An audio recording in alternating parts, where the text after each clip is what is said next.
দেখো বন্ধুরা, তোমাদের সামনে মটন রেসিপি নিয়ে চলে আসলাম। তার জন্য পেঁয়াজ, আদা, রসুন, লঙ্কা, টমেটো সব কেটে নিলাম। আর এর মধ্যে সব রকম মশলা আছে, জিরে ধনে থেকে শুরু করে আদা পেঁয়াজ রসুন। আলুগুলো কেটে নিলাম ভালোভাবে। মাংসটার মধ্যে নুন হলুদ পরিমাণ মতন দিয়ে নেব।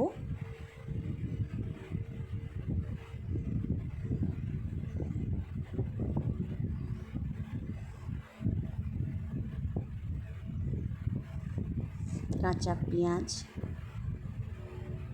কুচিয়ে রেখেছিলাম সেটাও দিয়ে দিলাম, টমেটোটাও দিয়ে দিলাম।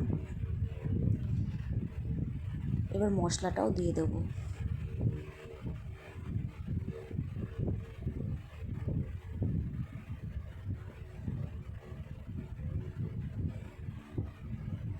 আর যেহেতু আমি সর্ষের তেলটা খাই না, কিন্তু কিছু কিছু রান্না আছে সর্ষের তেল লাগেই, এই জন্য সর্ষের তেল একটু দিয়ে নেব। ভালো করে মাখিয়ে রেখে দেবো, আধ ঘন্টার জন্য রেখে দেবো মাখিয়ে।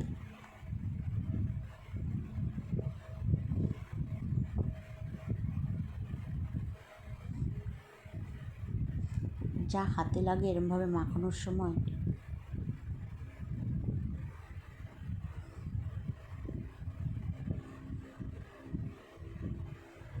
এদিকে কড়াইয়ে তেল গরম করতে দিয়ে দিয়েছি, আলুগুলো লাল লাল করে ভেজে নেব।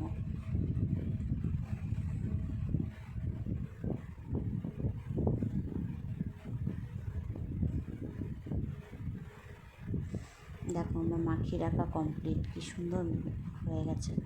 আলুগুলোও ভাজা হয়ে গেছে, এবার তুলে নেব। পেঁয়াজ কুচি দিয়ে দিলাম তেলের ওপরে। আর যেহেতু আমি শুকনো লঙ্কা খাই না, একটু চিনি দেবো, যেহেতু কালারফুল হওয়ার দরকার একটু।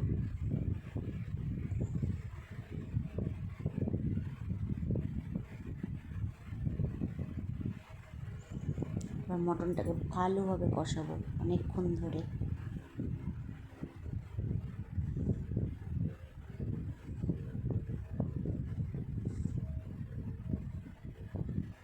দেখো শুকনো লঙ্কা ছাড়া কী সুন্দর কালার এসছে। কষানো কমপ্লিট, এবার আলু দিয়ে নেব।